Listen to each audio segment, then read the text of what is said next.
Hello viewers, मैं astrologer doctor Shifali आज श्री शिव महापुराण रुद्र संहिता सती खंड का 10वां अध्याय चालू कर रही हूँ। कल मैंने आपको बताया था कि 9वां अध्याय परिपूर्ण हो रहा है, तो आज 10वां अध्याय जो मैं चालू कर रही हूँ उसके भी 6 भाग होंगे। जो अध्याय लंबे होते हैं उस हिसाब से मैं उसको 6 दिन 5 दिन में विभाजित करके श्लोक और अर्थ पठन कर रही हूँ। और जैसे ही मैं समग्र शिव परिवार को नमन करती हूँ वैसे ही ओम श्री गणेशाय नमः। जय पार्वती माता, जय कार्तिकेय स्वामी। ओम नमः शिवाय। 10वां अध्याय। अथ 10मो अध्यायः। ब्रह्मा और विष्णु के संवाद में शिव महात्म्य का वर्णन। नारद उवाच ब्रह्मन्मीधे महाभाग धन्यस्त्वं शिवसप्तदीः कथितं सुचरित्रं ते शङ्करस्य परात्मनः निजाश्रमे गते कामे स गणे सरतौ ततः किमासीत् किमकार्षिस्त्वं तच्चरित्रं वदाधुना।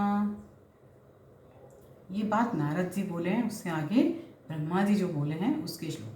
ब्रह्मोवाच शृणु नारद सुप्रीत्या चरित्रं शशिमौलिनः यस्य श्रवणमात्रेण निर्विकारो भवेन्नरः निजाश्रमं गते कामे परिवारसमन्विते यद्बभूव तदा जातं तच्चरित्रं निबोध मे नष्टो अभुन्नरदमदो विस्मयो अभुच्च मे हृदि नीरानन्दस्य च मूने अपूर्णे निजमनोरथे अशोचं बहुधा चित्ते गृह्णीयात् स कथं स्त्रियं निर्विकारो जितात्मा स शंकरो योग तत्परः। श्लोक पठन किया है, उसका अर्थ पठन। नारद जी बोले, हे ब्रह्मन, हे विधे, हे महाभाग, आप धन्य है जो आपकी बुद्धि शिव में आसक्त है। आपने परमात्मा शंकर जी के सुंदर चरित्र का आख्यान किया। मारगणों तथा अपनी स्त्री रति के साथ जब काम अपने स्थान पर चला गया तब क्या हुआ और आपने क्या किया, अब उस चरित्र को कहिए। तब जाके ब्रह्मा जी जो जवाब दे रहे हैं, ब्रह्मा जी बोले, हे नारद, आप अत्यंत प्रसन्नतापूर्वक महादेव जी के चरित्र को सुनिए, जिसके श्रवण मात्र से मनुष्य विकार से मुक्त हो जाता है।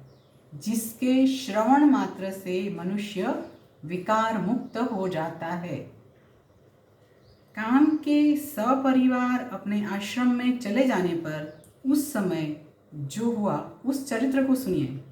हे नारद, मेरा घमंड चूर चूर हो गया और अपने मनोरथ के अपूर्ण रहने से मुझ आनंद रहित के हृदय में विस्मय हुआ। मैंने मन में अनेक प्रकार से विचार किया कि वे निर्विकार जितात्मा तथा योगपरायण शिव स्त्री को किस प्रकार ग्रहण कर सकते हैं। उससे आगे का श्लोक।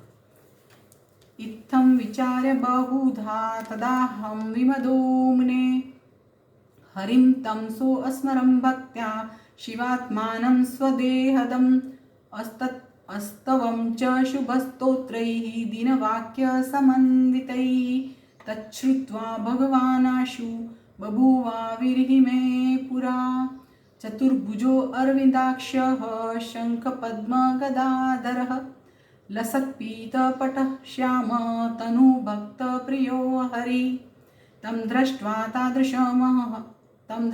तादृशम् अहं सुशरण्यं मुहुर्मुहुः अस्तवं च पुनः प्रेम्णा बाष्पद्गद्गदया गिरा हरिराकर्ण्य तत्स्तोत्रं सुप्रसन्न उवाच मां दुःखहानिजभक्तानां ब्रह्माणं शरणं गतम्। आज इतने ही श्लोक का पठन करूंगी, उसका अर्थ पठन। हे मुने, इस प्रकार अनेक तरह से विचार करके अहंकार रहित मैंने, ये जो ब्रह्मा जी नारद जी को बता रहे थे वो, हे मुने, इस प्रकार अनेक तरह से विचार करके अहंकार रहित मैंने उस समय अपने जन्मदाता शिव स्वरूप उन विष्णु का भक्तिपूर्वक स्मरण किया और दीनतापूर्ण वाक्यों से युक्त कल्याणकारी स्तोत्रों से मैं उनकी स्तुति करने लगा। दीनतापूर्ण वाक्यों से युक्त कल्याणकारी स्तोत्रों से मैं उनकी स्तुति करने लगा। ब्रह्मा जी शिव स्वरूप विष्णु जी की स्तुति करने लगे। उसे सुनकर चतुर्भुज, कमल नयन, शंख पद्म गदाधारी, पीतांबर से सुशोभित तथा श्याम वर्ण के शरीर वाले भक्त प्रिय भगवान विष्णु शीघ्र ही मेरे सम्मुख प्रकट हो गए। उस प्रकार के रूप वाले शरणागत वत्सल उन भगवान को देखकर मैंने पुनः प्रेम से गदगद वाणी में बार बार उनकी स्तुति की। अपने भक्तों के दुख को दूर करने वाले भगवान विष्णु उस